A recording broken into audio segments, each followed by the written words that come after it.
Alright guys, आगे चालू करते हैं अपन कैश फ्लो स्टेटमेंट। अपना चैप्टर है कैश फ्लो स्टेटमेंट के अंदर सबसे पहले मैं किस चीज के बारे में बात करूंगा? कैश फ्लो स्टेटमेंट में मैं सबसे पहले आप लोगों से बात करूंगा इसके फॉर्मेट के बारे में। कैश फ्लो स्टेटमेंट समझने के लिए हमें चीजें समझना पड़ेगा, कुछ बेसिक बातें समझना पड़ेगा, उसके बाद ही हम कैश फ्लो स्टेटमेंट को समझ सकते हैं। वो जो बेसिक बातें हमें समझनी है कैश फ्लो स्टेटमेंट से पहले, वो सुनो। देखो होता क्या है, जब भी हम कैश फ्लो स्टेटमेंट की बात करते हैं, whenever we talk about this cash flow statement, तो आपको ना एक चीज समझनी पड़ेगी, एक रूल समझना पड़ेगा कैश फ्लो स्टेटमेंट से पहले। कैश फ्लो स्टेटमेंट का वो रूल ये बोलता है,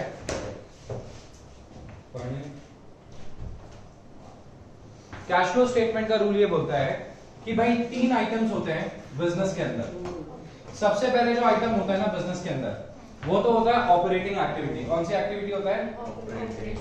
ऑपरेटिंग एक्टिविटी होता है।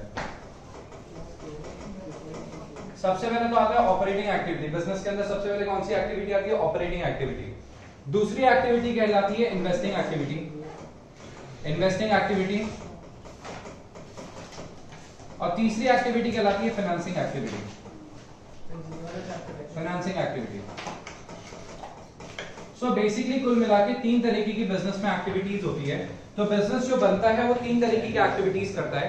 ऑपरेटिंग एक्टिविटी करता है, इन्वेस्टिंग एक्टिविटी करता है, फाइनेंसिंग एक्टिविटी करता है। कौन कौन सी करता है? ऑपरेटिंग एक्टिविटी करता है, इन्वेस्टिंग एक्टिविटी करता है, या फिर फाइनेंसिंग एक्टिविटी करता है।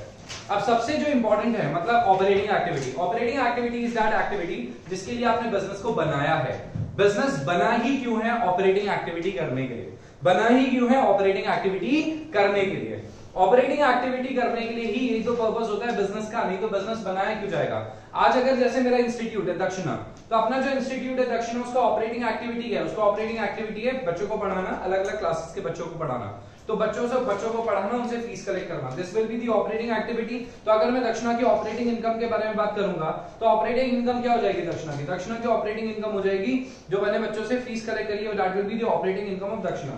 वो दक्षिणा की क्या बन जाएगी? ऑपरेटिंग इनकम बन जाएगी। क्या बन जाएगी बेटा? ऑपरेटिंग इनकम बन जाएगी। किसकी ऑपरेटिंग इनकम बन जाएगी? दक्षिणा की ऑपरेटिंग इनकम बन जाएगी। तो दक्षिणा की ऑपरेटिंग इनकम क्या बनेगी? जो पैसे मैंने आप लोगों से कलेक्ट किए वही दक्षिणा की ऑपरेटिंग एक्टिविटी है। बट आपको पता है इन्वेस्टिंग एक्टिविटी भी होती है। क्या होती है? Investing activity. आज अगर मेरे को इंस्टीट्यूट सेटअप करना है तो मेरे को क्या करना पड़ेगा? इसके लिए बहुत सारा इन्वेस्टमेंट करना पड़ेगा। आज मैंने एक स्टूडियो रूम बनाया, बहुत सारा फर्नीचर लगाया, मैंने क्लासरूम्स बिल्ड कराए मैंने, ठीक है, कैमरेज वगैरह लगाई। ये सब क्या है? ये सब मेरे लिए इन्वेस्टमेंट है। क्या है मेरे लिए?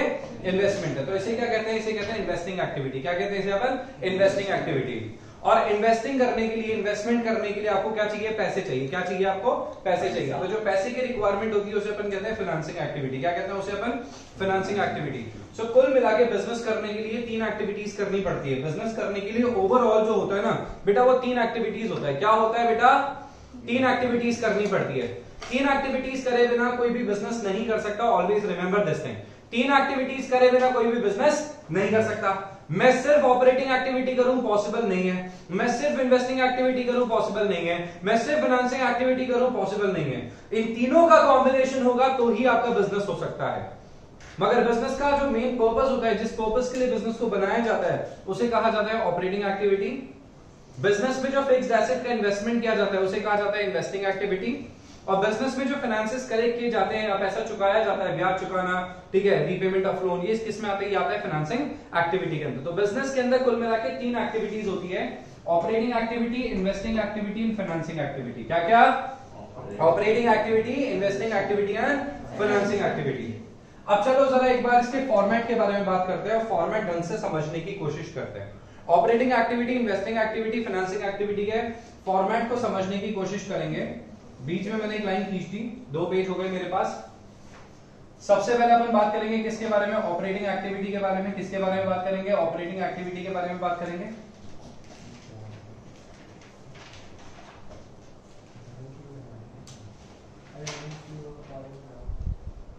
क्या बता रहे sir?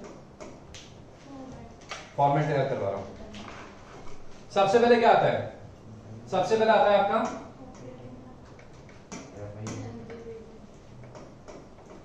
Cash flow from operating activity.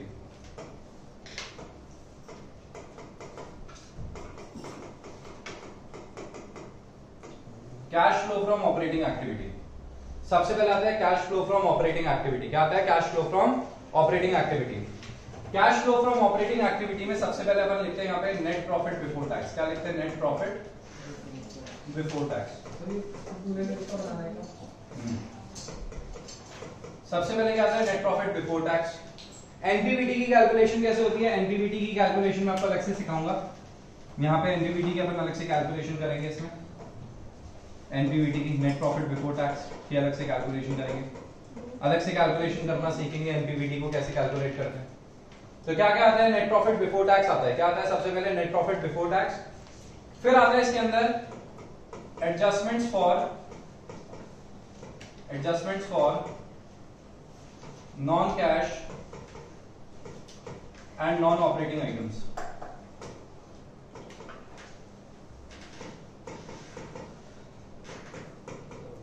Adjustments for non cash and non operating items. Next क्या आता है? Adjustments for non cash and non operating items. तो non cash and non operating items का एडजस्टमेंट आता है। Adjustment for non cash and non operating items. Adjustment for non cash and non operating items क्या आता है? Adjustment for non cash and non operating items आता है। Adjustment for non cash and non operating items आता है। फिर उसमें अपन क्या करते हैं? कुछ चीजों को ऐड करते हैं और कुछ चीजों को लेस करते हैं। ऐड किसको करते हैं अपन? ऐड अपन करते हैं वो एक्सपेंसेस जो कि नॉन कैश थे या नॉन ऑपरेटिंग थे, ठीक है, या वो इनकम्स जो नॉन कैश थी या नॉन ऑपरेटिंग थी। अब होता क्या है? नॉन कैश तो समझ आता है क्योंकि हम लोग बना ही क्या रहे हैं बेटा? समझना, हम लोग बना रहे हैं कैश फ्लो स्टेटमेंट। क्या बना रहे हैं हम लोग? Cash flow statement. तो देखो लॉजिक लगाओ, अगर आप लोग कैश फ्लो स्टेटमेंट बना रहे हो, सोच के देखो क्या बना रहे हो आप लोग? Cash flow statement. खुद सोच के देखना। तो बेटा अगर आप लोग कैश फ्लो स्टेटमेंट बना रहे हो तो अगर खुद सोच के देखो कि बेटा अगर मैंने कैश फ्लो स्टेटमेंट बनाया तो उसमें तो सिर्फ कैश का आना, कैश का जाना ही आना चाहिए। और ऐसे ट्रांजैक्शन जिसकी वजह से ना तो कैश आया ना कैश गया, ना तो कैश आया ना कैश गया, उसका एडजस्टमेंट करना जरूरी है कि नहीं है? उसको रीएडजस्ट करना जरूरी है कि नहीं है? उसको रीएडजस्ट करना जरूरी है। तो यही बोलना चाहता है कि ऐसे आइटम जिसकी वजह से ना तो कैश आ रहा है ना जिसकी वजह से कैश जा रहा है, उन्हें एडजस्ट करना क्या है? उन्हें एडजस्ट करना जरूरी है। भाई ना तो कैश आया ना कैश गया, उन्हें क्या करना जरूरी है? एडजस्ट करना जरूरी है। तो यही चीजें बोलता है कि नॉन कैश और नॉन ऑपरेटिंग आइटम्स को क्या कर देता है? एडजस्ट कर देता है। सिंस हम लोग ऑपरेटिंग एक्टिविटी फाइंड आउट कर रहे हैं, क्या फाइंड आउट कर रहे हैं? Operating activity. तो जो नॉन ऑपरेटिंग आइटम्स उन्हें क्या करना पड़ेगा? एडजस्ट करना पड़ेगा। क्या करना पड़ेगा? नॉन ऑपरेटिंग आइटम्स को एडजस्ट करना पड़ेगा। तो यही चीजें बोलना चाहता है कि non operating items should be adjusted. Non operating items को क्या करना जरूरी है? एडजस्ट करना जरूरी है। समझ आई क्या बात? बोलो भाई। तो यही चीज है, बोलता है नॉन ऑपरेटिंग आइटम्स को एडजस्ट कर देंगे तो क्या आ जाएगा? इन सबको एडजस्ट करने के बाद आ जाएगा operating activity before working capital changes. Operating activity before working capital changes. तो नेक्स्ट क्या आता है? Operating activity before working capital changes आता है। Operating activity before working capital changes. अभी अपन ने ऑपरेटिंग एक्टिविटी निकाला, प्रॉफिट निकाला, ऑपरेटिंग एक्टिविटी से कितना आ रहा है हमारे पास, मगर वर्किंग कैपिटल के चेंज का एडजस्टमेंट नहीं करा। किसके चेंज का एडजस्टमेंट नहीं करा? वर्किंग कैपिटल के चेंज का एडजस्टमेंट नहीं करा। सबसे पहले क्या लेते हैं? Cash flow from operating activity. सबसे पहले देते हैं net profit before tax. Net profit before tax में क्या करते हैं? एडजस्टमेंट करते हैं नॉन कैश और नॉन ऑपरेटिंग आइटम्स का। किस किस का एडजस्टमेंट करते हैं? नॉन कैश और नॉन ऑपरेटिंग आइटम्स का एडजस्टमेंट करते हैं। तो एडजस्ट कर दिया नॉन कैश और नॉन ऑपरेटिंग आइटम्स। क्या एडजस्ट कर दिया? नॉन कैश और नॉन ऑपरेटिंग आइटम्स को एडजस्ट कर दिया। तो नॉन कैश और नॉन ऑपरेटिंग आइटम्स को एडजस्ट करने के बाद कुछ चीजों को ऐड करते हैं, जो एडजस्टिंग आइटम्स है उसको ऐड कर देंगे, लेस कर देंगे। उसके बाद क्या आता है? Operating activity before working capital changes. Working capital क्या होता है पता है आपको? वर्किंग कैपिटल का मतलब होता है current asset minus current liabilities. Working capital का मतलब होता है current asset minus current liabilities. वैसे देखा जाए तो वर्किंग कैपिटल का मतलब होता है current asset minus current liabilities, यानी कि वर्किंग कैपिटल एडजस्टमेंट का मतलब क्या हुआ? करंट एसेट और करंट लायबिलिटीज को एडजस्ट करना। तो अब हम लॉजिक लगाएंगे कि कौन कौन सी करंट एसेट या करंट लायबिलिटीज इंक्रीज या डिक्रीज होने से कहां कहां पे फर्क पड़ेगा। तो सुनना ढंग से। अगर आप सोच के देखो, करंट एसेट मतलब डेटर्स, प्रीपेड एक्सपेंसेस, अगर ये आपके इंक्रीज हो रहे हैं, क्या हो रहे हैं? इंक्रीज हो रहे हैं, तो हमारा जो कैश है वो हमारे डेटर्स में इन्वेस्ट हो गया, हमारा जो कैश है वो हमारे स्टॉक में क्या हो गया? इन्वेस्ट हो गया। और अगर यही चीजें कम हो जाएगी, डेटर्स कम हो जाएंगे, स्टॉक कम हो जाएगा, इसका मतलब हमने क्या करा, इनसे कैश कलेक्ट कर लिया। तो भाई अगर हमारे डेटर्स कम हो रहे हैं, सोच के देखो, लॉजिक लगाओ, डेटर्स बेटा हमारे क्या हो रहे हैं, रिड्यूस हो रहे हैं, कम हो रहे हैं, इसका मतलब क्या है, इसका मतलब अगर आपके डेटर्स कम हो रहे हैं तो डेटर से आप पैसा ले रहे हो कि नहीं ले रहे, सोच के देखो। और अगर आपके डेटर्स इंक्रीज हो रहे हैं, इसका मतलब आपने इन्वेस्ट कर दिया, पैसा अभी तक आया नहीं है। तो अगर आपका करंट एसेट रिड्यूस होता है तो उससे कैश आएगा, डेटर्स रिड्यूस हो रहे हैं तो क्या होगा, उससे कैश आएगा। समझ पा रहे बात को भाई, डेटर्स रिड्यूस हो रहे हैं मतलब उनसे कैश आ रहा है, स्टॉक रिड्यूस हो रहा है मतलब बेच दिया मतलब पैसा आ रहा है। समझ आई क्या बात। तो डेटर्स का रिडक्शन, ठीक है, हमारे स्टॉक का रिडक्शन, हमारे करंट एसेट का रिडक्शन जो होता है वो हमारा कैश फ्लो क्या करता है, इंक्रीज करता है। तो ऐड करेंगे, ठीक है, decrease in current asset, decrease in current asset. And अब आप सोचो, अगर मैं क्रेडिटर्स को पे कर देता हूं तो मेरे हाथ से क्या चला जाएगा, कैश चला जाएगा कि नहीं चला जाएगा, सोचो।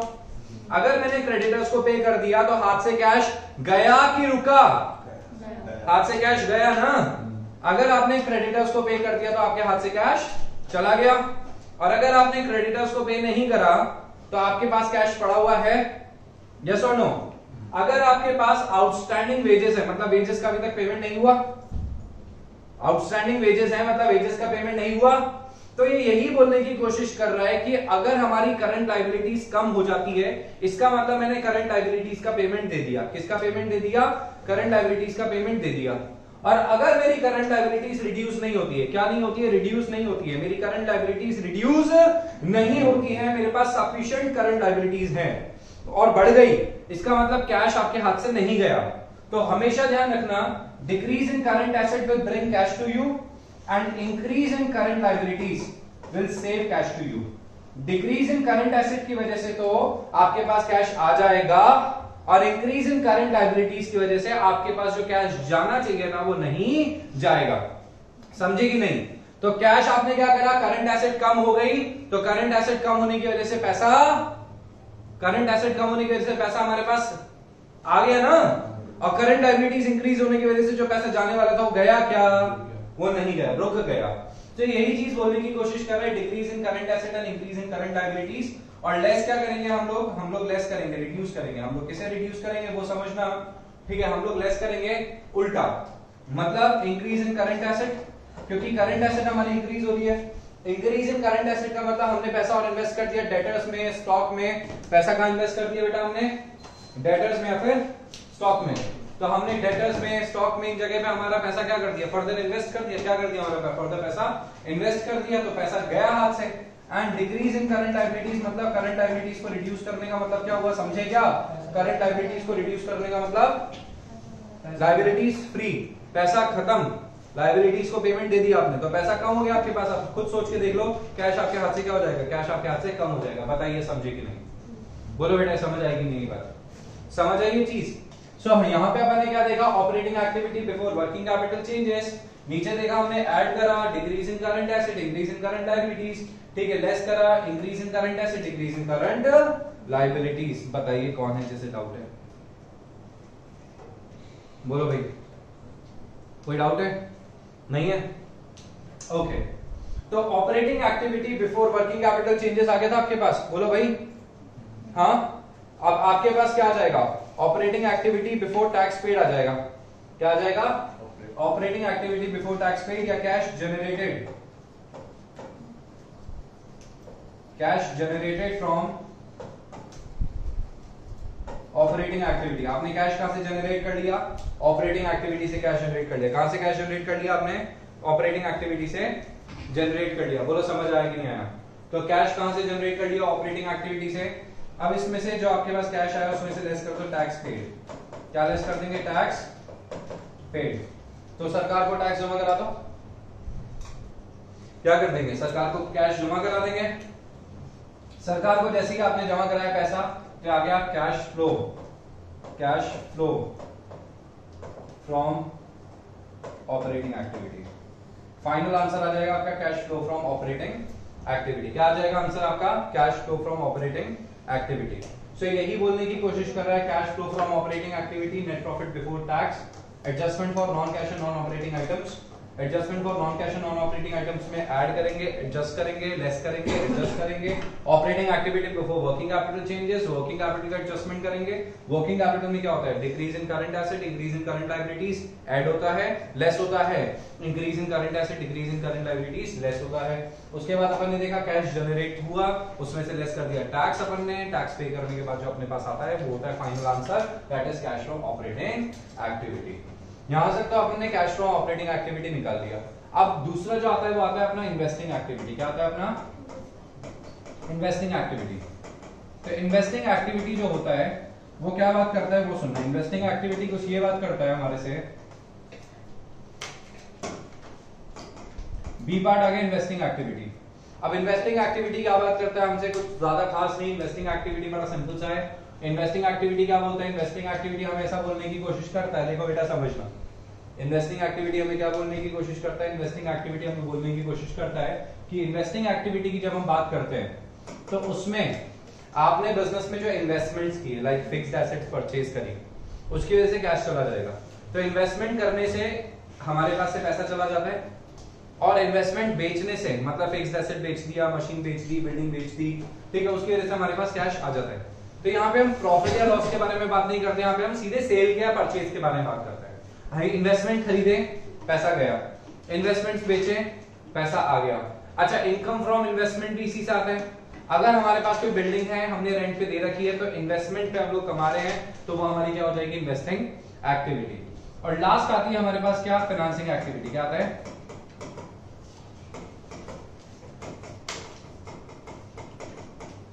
लास्ट आता है हमारे पास फाइनेंसिंग एक्टिविटी। फाइनेंसिंग एक्टिविटी का मतलब क्या होता है, फाइनेंसिंग एक्टिविटी आपको पता ही है, फाइनेंस जहां से पैसा आता है, issue of shares, issue of debentures, ठीक है, रिडम्पशन ऑफ डिबेंचर्स, इंटरेस्ट देना, डिविडेंड देना, ये सब किसके अंदर आ जाता है, आपके फाइनेंसिंग एक्टिविटी के अंदर। जब आप इन तीनों एक्टिविटीज को जोड़ोगे, इन तीनों एक्टिविटीज का जब आप सम करोगे तो क्या आ जाएगा आपके पास, नेट कैश फ्लो आ जाएगा। क्या आ जाएगा, नेट कैश फ्लो आ जाएगा। A प्लस बी प्लस सी से, A प्लस बी प्लस सी से क्या आ जाएगा आपके पास, नेट कैश फ्लो आ जाएगा। क्या आ जाएगा, नेट कैश फ्लो आ जाएगा, ठीक है, या नेट इंक्रीज या डिक्रीज इन कैश आ जाएगा। क्या आ जाएगा, नेट इंक्रीज या डिक्रीज इन कैश आ जाएगा। तो नेट कैश फ्लो आ गया आपके पास, उस नेट कैश फ्लो में ऐड कर दो opening cash and cash equivalents.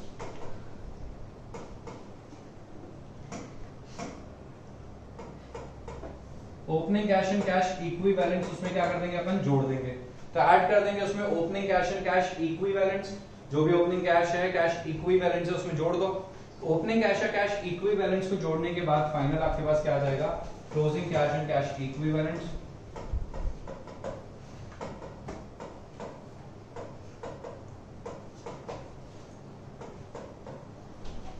Closing cash and cash equivalents and this will be your answer. तो इस तरीके से अपन ने क्या कर दिया, वेरीफाई करके दिखा दिया कि ये तो क्या है, नेट कैश फ्लो है, मतलब चेंजेस इन कैश फ्लो है, ठीक है। ये क्या है, ओपनिंग ऐड करा तो इससे क्या आ जाएगा, क्लोजिंग कैश फ्लो आ जाएगा। तो यहाँ पे इसका क्या हो सकता है, वेरिफिकेशन पॉसिबल है। क्या पॉसिबल है, वेरिफिकेशन पॉसिबल है कि ओपनिंग कैश और क्लोजिंग कैश का जो डिफरेंस होता है वो तो यहाँ पे आएगा, ठीक है, ओपनिंग कैश यहाँ आएगा, क्लोजिंग कैश यहाँ पे आ जाएगा। तो इन तीनों चीजों को अपन क्या कर सकते हैं, वेरीफाई कर सकते हैं। अगर कल को एग्जाम के अंदर छोटी मोटी गलती हो जाए तो कम से कम यहाँ पे तो वेरीफाई करके आंसर सही लिख के आना ही पड़ेगा, ठीक है। आंसर क्या होता है, कैसे चेक होता है, मैं आपको बताता हूँ। जो एग्जामिनर होता है सबसे पहले देखता है यहाँ पे आंसर को, वेरीफाई करता है, उसके बाद इन्वेस्टिंग एक्टिविटी, फाइनेंसिंग एक्टिविटी और ऑपरेटिंग एक्टिविटी के आंसर्स को इंडिविजुअली वेरीफाई करता है। इंडिविजुअली वो तीनों आंसर्स करेक्ट है, ये करेक्ट है, उसके बाद अंदर के आइटम्स को चेक करेगा। समझ गए क्या, उसके बाद क्या करेगा, अंदर के आइटम्स को चेक करेगा। तो उसके बाद अंदर के आइटम्स को एक बार वेरीफाई करके फिर फाइनल क्या कर देता है, आपको मार्क्स दे देता है। तो this is how copies are check. ऐसा थोड़ी होता है कि एक एक आइटम्स को इंडिविजुअली चेक नहीं करते, एक एक आइटम्स को स्टार्टिंग से इंडिविजुअली चेक करने के बजाय, ठीक है, वो फाइनल अमाउंट देख लेते हैं कि अच्छा ठीक है, एनपीबीटी चेक करना है, बिल्कुल चेक करना है, इसका कितना आंसर आ रहा है उसको चेक करना, ठीक है, operating activity before working capital changes को चेक करना, ठीक है, ऑपरेटिंग कैश जनरेटेड को चेक करना, टैक्स पेड को चेक करना, फाइनल ये चेक करना, फिर इसको चेक करा, इसको चेक करा, फाइनली इसको चेक करा और मार्क्स दे दिए, ठीक है। तो इससे क्या हुआ, इससे उन्होंने ऑलमोस्ट पूरी चेक सारी की सारी चीजों की चेकिंग भी कर ली, उनके पास टाइम भी बच जाता है। This is how checking is done. बोलो कोई डाउट है कैसे, इन्वेस्टिंग एक्टिविटी में कुछ नहीं आता, इन्वेस्टिंग एक्टिविटी में चीज आती है, मैं उसी के बारे में डिस्कस करने वाला हूं। तो मैं इंडिविजुअली चीजों के बारे में डिस्कशन करना चालू करूंगा, यानी कि अब मैं डिस्कस करूंगा नेट प्रॉफिट बिफोर टैक्स का, मैं फिर डिस्कस करूंगा adjustment for non cash and non operating items, current asset, current liabilities, उसके बाद बात करेंगे investing activity, financing activity. Individually इन चीजों के बारे में बात करने वाले हैं। जिसने सारी की सारी चीजें समझ ली, ढंग से समझ आ गया तो कैश फ्लो स्टेटमेंट उसको आ गया, ये मान लेना, ढंग से आ जाएगा। कुछ स्पेस छोड़ के इन्वेस्टिंग एक्टिविटी के लिए नहीं कुछ नहीं, आप तो यहाँ से करो। ओके, अब बात करते हैं किसके बारे में, adjustment for non cash and non operating items के बारे में। किसके बारे में बात कर रहे हैं, adjustments for non cash and non operating items के बारे में। और adjustment for non cash and non operating items के अंदर कुछ चीजें ऐड होती है, कुछ चीजें लेस होती है। तो ऐड में क्या क्या ऐड होता है और वो नॉन ऑपरेटिंग है कि नॉन कैश है, इसके बारे में अभी अपन डिस्कस करने वाले हैं। ओके, इसको कॉन्सेप्चुअली स्टडी करना बहुत ज्यादा जरूरी होता है। इस चीज का कॉन्सेप्चुअल क्लैरिटी बहुत ज्यादा इंपॉर्टेंट होता है। तो सबसे पहले जब अपन बात करते हैं किसके बारे में, लेट्स टॉक अबाउट डेप्रिसिएशन। तो डेप्रिसिएशन हमारे दिमाग में क्वेश्चन क्रिएट करता है कि नॉन कैश है कि नॉन ऑपरेटिंग आइटम है। Depreciation is a non cash और अ नॉन ऑपरेटिंग आइटम। सो हमारा जो आंसर है वो सुनना, डेप्रिसिएशन जो होता है ना, वो आपके फिक्स्ड एसेट की यूसेज के ऊपर चार्ज होता है। अब जैसे जैसे आप बिजनेस करते जाओगे तो आप फिक्स्ड एसेट को यूज करते जाओगे, और जितना फिक्स्ड एसेट यूज करते जाते हो वो आपका क्या बन जाता है, वो आपका, ठीक है, ऑर्डिनरी बिजनेस एक्सपेंस बन जाता है। सो ये अपने आप में नॉन कैश भी है, बट ये साथ में ऑपरेटिंग आइटम है। क्या है ये, ऑपरेटिंग आइटम है। ये है तो नॉन कैश, बट ये क्या है, non cash plus but operating item. तो सिंस ये नॉन कैश है इसलिए एड बैक हो गया। सिंस ये नॉन कैश है, क्योंकि डेप्रिसिएशन लगाने से अपने पास से पैसा कम थोड़ी होता है। ऐसा थोड़ी है कि डेप्रिसिएशन लगाया तो पैसे कम हो जाएंगे। बट जैसे ही मैंने बिजनेस से डेप्रिसिएशन लगाया, मेरी फिक्स्ड एसेट से 1 लाख रुपए कम करे तो मेरे अकाउंट से 1 लाख रुपए कम हो गया। ऐसा तो होता नहीं है, ये तो फालतू बातें हो गई। सो यहाँ ऐसा तो होने वाला नहीं है। नेक्स्ट आता है preliminary expenses written off. What do you mean by preliminary expenses? जैसे बिजनेस चालू करने के जो खर्चे होते हैं उसको कहते हैं प्रिलिमिनरी एक्सपेंसेस। क्या कहते हैं, प्रिलिमिनरी एक्सपेंसेस। उसको राइट ऑफ करना। तो ये क्या है, ये तो पहले लगाए थे आपने, तो अभी के लिए तो क्या ही है, non cash and non operating item. ये नॉन कैश भी है और नॉन ऑपरेटिंग भी है। क्या है, नॉन कैश भी और नॉन ऑपरेटिंग भी है, क्योंकि आपने इसके लिए ऑलरेडी पैसा पहले ही खर्च कर दिया था। नेक्स्ट अपन बात करते हैं goodwill, patent, copyright written off या फिर अमोर्टाइज्ड। इसको रिटन ऑफ को क्या बोल सकते हैं, अमोर्टाइज भी बोल सकते हैं। अमोर्टाइजेशन का मतलब क्या होता है, अमोर्टाइजेशन का मतलब होता है कि डेप्रिसिएशन और amortisation are one and the same thing. Yes, depreciation और amortisation are one and the same thing. Depreciation क्या होता है, डेप्रिसिएशन सबको पता है। डेप्रिसिएशन कैसे लगता है, सबको पता है कि फिक्स्ड एसेट के ऊपर डेप्रिसिएशन लगता है। उसी तरीके से इंटेंजिबल एसेट को अमोर्टाइज किया जाता है। इंटेंजिबल एसेट के ऊपर जो डेप्रिसिएशन लगता है उसको क्या कहा जाता है, उसे अमोर्टाइजेशन कहा जाता है। क्या कहा जाता है, उसे अमोर्टाइजेशन कहा जाता है। तो अमोर्टाइजेशन किसका होता है, अमोर्टाइजेशन का गुडविल का, पेटेंट्स का, कॉपीराइट का। किसका होता है अमोर्टाइजेशन, गुडविल का, पेटेंट्स का, कॉपीराइट का अमोर्टाइजेशन होता है। तो गुडविल, पेटेंट, कॉपीराइट इन सबका क्या करता है अपन, अमोर्टाइजेशन करते हैं। क्या करते हैं इन सबका अपन, अमोर्टाइजेशन करते हैं। तो अमोर्टाइजेशन का मतलब होता है रिटर्न ऑफ करना, राइट ऑफ करना, गुडविल को, पेटेंट को, कॉपीराइट को राइट ऑफ करना, मतलब उसको अमोर्टाइज करना है। तो ये क्या है, वही same non cash but operating item. जैसे ये है ना नॉन कैश और ऑपरेटिंग आइटम, वैसे ये नॉन कैश भी है, ऑपरेटिंग भी है। Interest on bank overdraft, bank overdraft पे इंटरेस्ट पे करना। तो इंटरेस्ट पे करना इज अ कैश एक्टिविटी, पैसा बैंक से कटेगा, but it's a financing activity. ये क्या है, फाइनेंसिंग एक्टिविटी है। तो ये फाइनेंसिंग एक्टिविटी हो गई है, ठीक है। तो अपने आप ही नॉन कैश हो गई, नॉन ऑपरेटिंग हो गई। Loss on sale of fixed asset, fixed asset बेचना। तो फिक्स्ड एसेट बेचना क्या होता है, फिक्स्ड एसेट बेचने पे पैसा मिलेगा, उस पे जो नुकसान हुआ है वो सब इन्वेस्टिंग का पार्ट है, ठीक है। तो ये क्या है, नॉन कैश, ये क्या है, एक तरीके से लॉस जो है वो तो, लॉस तो देखो नॉन कैश होता है, बट जो पैसा बेच के मिला वो कैश एक्टिविटी होता है। तो it is a investing activity, part of investing activity बनेगा ये। Increase in the provision of doubtful debts, provision for doubtful debts, PFDD को इंक्रीज करना। तो पीएफडीडी को इंक्रीज करेंगे तो पीएफडीडी क्या है, नॉन कैश आइटम है ना भाई। पीएफडीडी, प्रोविजन फॉर डाउटफुल डेट्स, अपने डेटर्स के ऊपर जो आप प्रोविजन क्रिएट करते हो ना, वो क्या है, वो तो क्या है, वो नॉन कैश आइटम है, नॉन कैश आइटम। समझ आ गया, ये क्या होता है, नॉन कैश आइटम होता है। बोलिए समझ आया कि नहीं आया। अब इंटरेस्ट इनकम, इंटरेस्ट कमाया आपने, सो इंटरेस्ट जो कमाया आपने वो तो कैश है, but it's a non operating, क्योंकि क्या है, इन्वेस्टिंग एक्टिविटी। मैं ब्याज पे किसी को पैसा देता हूं, उधार देता हूं, उस पे पैसा कमाता हूं, ठीक है। तो ये क्या है तो कैश, बट साथ में क्या है, non operating. Dividend income same, rental income same, ठीक है। Gain on sale same, decrease in PFDD ये रहा, नॉन कैश आइटम। बोलो समझ आया कि नहीं आया? आई चीज सारी की सारी चीजें समझ में? तो ये अपन ने किसको देखा? ये अपन ने देखा कि adjustment of non cash and non operating items, जिसमें अपन ने क्या करा, ऑपरेटिंग एक्टिविटी में कुछ चीजों को ऐड कर दिया क्योंकि वो नॉन कैश या नॉन ऑपरेटिंग से रिलेटेड थे, और कुछ चीजों को माइनस कर दिया क्योंकि वो ऑपरेटिंग से रिलेटेड नहीं थे, नॉन कैश से रिलेटेड थे। कोई डाउट है तो बोलो। नहीं? अब आगे देखते हैं इन्वेस्टिंग एक्टिविटी के बारे में। नेक्स्ट है investing activity. Investing activity deals with investment. Investing activity deals with investment. Investment में क्या क्या आता है? Sale of tangible asset, tangible fixed asset को बेचना। तो टेंजिबल फिक्स्ड एसेट को बेचेंगे तो कैश आएगा कि कैश जाएगा? इट्स इनफ्लो और outflow? Inflow plus. Sale of intangible fixed asset, goodwill, patent, copyright को बेचना, पैसा आएगा कि जाएगा? आएगा। जाएगा कौन है भाई? जाएगा तो बहुत बढ़िया। Sale of non current investment, आपके पास कोई गवर्नमेंट बॉन्ड्स वगैरह इन्वेस्टमेंट है तो इन्वेस्टमेंट बेचोगे तो पैसा आएगा कि जाएगा? आएगा। इंटरेस्ट या डिविडेंड रिसीव, पैसा आएगा कि जाएगा? आएगा। रेंट रिसीव आएगा कि जाएगा? आएगा। अब बताओ, purchase of tangible fixed asset जाएगा, purchase of intangible fixed asset जाएगा, purchase of non current investment जाएगा। परचेज परचेज परचेज में जाएगा, सेल सेल सेल में आएगा। और इनके ऊपर अगर हमने कुछ कमाया तो वही आ गया। ठीक है? डिविडेंड रिसीव्ड और रेंट रिसीव्ड, ये हमारी कमाई है जो हम इनके ऊपर कमाते हैं। जैसे नॉन करंट इन्वेस्टमेंट के ऊपर डिविडेंड कमा लिया, इंटरेस्ट कमा लिया। बिल्डिंग थी आपकी तो बिल्डिंग के ऊपर आपने रेंटल इनकम कमा ली। मेरी बिल्डिंग थी, 4 फ्लोर की बिल्डिंग थी, 2 फ्लोर पे मेरा ऑफिस चलता है, 2 फ्लोर किराए पे देती है। तो 2 फ्लोर पे ऑफिस चल रहा है, 2 फ्लोर किराए पे देती है, तो हो गया ना इनकम। बोलो किसी को डाउट है क्या? ओके, आगे देखेंगे cash flow from financing activity. Cash flow from financing activity में कौन कौन से की चीजों की वजह से कैश आता है, किसकी वजह से कैश जाता है, इसके बारे में डिस्कशन करेंगे। बेटे फोन बाद में चलाना। Issue of shares and debentures, अगर आप शेयर्स एंड डिबेंचर इशू करोगे तो पैसा आएगा कि जाएगा? पैसा आएगा तो plus. Proceeds from other long term borrowings, long term borrowing से आप पैसा लोगे तो पैसा आएगा कि जाएगा?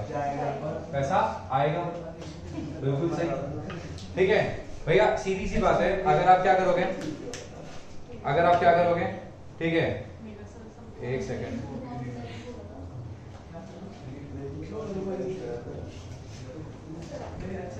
प्रोसीड्स फ्रॉम अदर, अरे शांति रखो ना यार। Proceeds from other long term borrowings, पैसा आएगा कि जाएगा? आएगा। Proceeds from short term borrowings, पैसा आएगा। पेमेंट ऑफ इंटरिम डिविडेंड, अगर आपने डिविडेंड साल के बीच में पे कर दिया, इंटरिम डिविडेंड का मतलब होता है साल के बीच में डिविडेंड पे करना, तो उससे पैसा जाएगा? Yes. Payment of proposed dividend of previous year का प्रपोज्ड डिविडेंड अपन ने पे कर दिया तो पैसा आएगा कि जाएगा? जाएगा। बोरिंग्स पे ब्याज दे दिया, इंटरेस्ट दे दिया तो पैसा जाएगा। लोन का रीपेमेंट दे दिया तो पैसा जाएगा। रिडम्पशन ऑफ डिबेंचर्स कर दिया तो पैसा जाएगा। तो इन सब चीजों की वजह से पैसा जा रहा है और ऊपर वाली चीजों की वजह से फाइनेंसिंग में पैसा आ रहा है। तो यहां से तो अपने पास पैसा आया और यहां से अपने फाइनेंसेस चले गए। ये होता है आपका क्या? Cash flow from financing activity. इन तीनों को जोड़ देंगे तो क्या आ जाएगा? नेट इंक्रीज या decrease in cash flow. Net increase या डिक्रीज इन कैश फ्लो के अंदर क्या करेंगे? ऐड करेंगे opening cash and cash equivalent, तो फाइनल आंसर आ जाएगा अपने closing cash and cash equivalent. That will be the final answer. कोई डाउट है तो पूछ लो। बंद ही कर सकते।